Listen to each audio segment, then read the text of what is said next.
Hey guys, what is up? It is the Fast Break Report here, bringing you guys another vlog. So in this one, I wanted to talk about the Washington Wizards and really what they can do to become a competitive team again. Mostly because they're 11 and 18, they're 20th in offense, 24th in defense out of every team in the league, and they're a team that is already 7 games below 500, and we're not even to All-Star voting yet. And I just think this is a team that needs to at least try to remain competitive, because Bradley Beal has already voiced his frustrations with losing. And I just think to myself, if they're going to keep Bradley Beal happy, they have to try to make some moves at the deadline to make this team better. None of these moves are super sexy moves. I just want to say that. They're not like, oh my god, they're trading for D'Angelo Russell, or they're trading for Zach LaVine, or somebody like that. These are just some small trades that I think could definitely help them. So, the first trade is Will Barton and Rui Hachimura for Terry Rozier of the Charlotte Hornets. Reason being, the Charlotte Hornets are looking to get off Terry Rozier's contract. LaMelo Ball has 2 years left on his rookie deal. And, they're a team that I have a feeling are going to want to make some type of splash in 2024 with all the unrestricted free agents that are going to be there in the offseason. Guys like DeJounte Murray, Jaylen Brown, Pascal Siakam, Chris Middleton, DeMar DeRozan, Nikola Vucevic. The list goes on and on of guys that are going to be unrestricted free agents in 2024. And I just feel like the Hornets are going to want to get somebody. And so long as they have Gordon Hayward and Terry Rozier on their roster, it's going to be significantly harder for them to do so. So that's why I feel like the Hornets do it. The Wizards would get Terry Rozier, who has been an efficiency nightmare this year. But you add him to a team where Bradley Beal is there, Kyle Kuzma is there, Kristaps Porzingis is there. Terry Rozier has proven in the past that he can score. But right now, the Hornets are asking him to take 21 shots a game in LaMelo Ball's absence, even though LaMelo Ball has just recently returned to play. But he hasn't been shooting very efficiently, and the Hornets would love to get off that contract. And Will Barton isn't a total loss. Will Barton and Rui Hachimura are both on expiring deals. And if you're the Hornets, right, you can get a guy that is better for what you're trying to do. Will Barton's on an expiring deal. Maybe you bring him back for 2 years and way less money than you paid Terry Rozier, just saying. And the Wizards get Terry Rozier for 4 years. Terry Rozier's 28. Will Barton's 31, 32. So, it kind of fits. Will Barton just fits the Charlotte Hornets timeline better than Terry Rozier does. And Will Barton still provides the scoring off the bench that they're looking for. So, or you could even put him next to LaMelo Ball and have another decent scorer, you know what I'm saying? So, that's why I like that trade. And not for nothing, but the Wizards also will at that point have interchangeable point guards, because Monte Morris and Terry Rozier both came off the bench for teams at one point in their career. For Monte Morris, it was the Nuggets. For Terry Rozier, it was the Hornets and the Celtics. And I just think, the cool part about it is you can start Monte Morris or start Terry Rozier, or you could have Monte Morris be your 6th man or Terry Rozier be your 6th man, and it's not really killing anything. So that's the reason I like that trade. Second trade here is Denny Avdia for Cam Reddish, straight up. Okay, just straight up.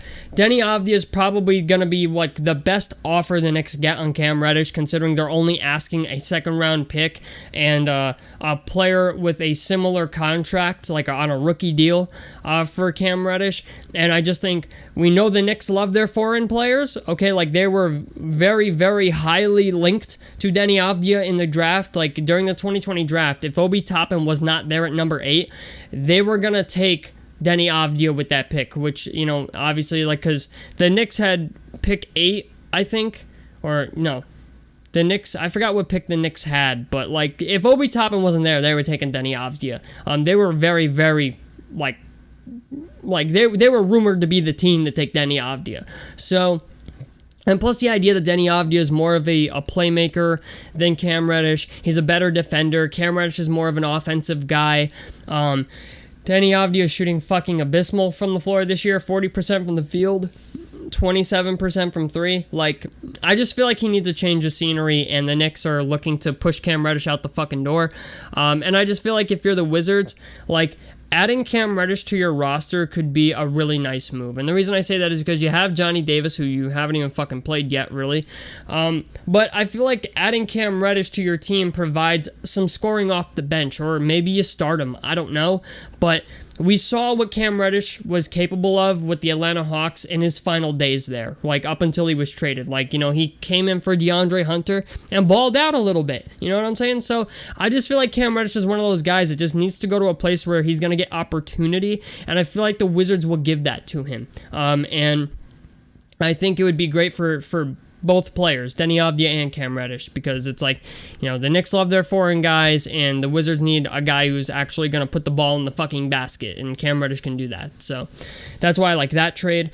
The third trade here is a bit of a trade of circumstance, but I like it for both teams, and that is Kyle Kuzma to the Phoenix Suns for Cam Johnson and Jay Crowder. The reason I say this is because there's been rumors that Kyle Kuzma is, like, you know, in trade talks right now. And Cam Johnson's in a situation with the Phoenix Suns where he's in the final year of his team option with the Phoenix Suns. And we know how the Phoenix Suns operate, bro. Like, they already paid DeAndre Ayton more than they wanted to. They paid Devin Booker his huge extension. They paid Landry Shamet. They paid Mikal Bridges. So the only guy left who gets left hanging here seems like Cam Johnson, because I just doubt that Rob Sarva and his camp are going to want to pay Cam Johnson 4 years, $80 million, 5 years, $90 million to keep him around. And I feel like, you know, at least if they trade Cam Johnson for Kyle Kuzma, right, you're at least getting to buy 2 more years, and Kyle Kuzma's a guy that you don't have to pay a max contract to. You know, he's already 27, he's an inch taller than Cam Johnson, he weighs 10 more pounds than Cam Johnson, and he provides kind of the same thing. Granted, Cam Johnson's the more efficient player. Cam Johnson's younger, he's 6'8", he weighs 210 pounds. The Wizards could really use Cam Johnson in a sense that, like, you're bringing in a young, talented guy, and I also feel like as soon as the trade happens, the Wizards would offer him like a 4-year, $80 million extension, 5 years, $90 million, and you get to retain Cam Johnson. Like, that's a nice pickup for the Wizards. Jay Crowder gets thrown into here for filler. We know he doesn't want to be on the Phoenix Suns anymore. We know the Phoenix Suns are exploring a trade option for him, and if you're the Suns, I think turning Cam Johnson and Jay Crowder into Kyle Kuzma is not the worst thing in the world. You know what I'm saying? And Jay Crowder is also a guy that once he goes to Washington, right, he could play the 2, the 3, or the 4 position. He's a nice vet to have on your roster.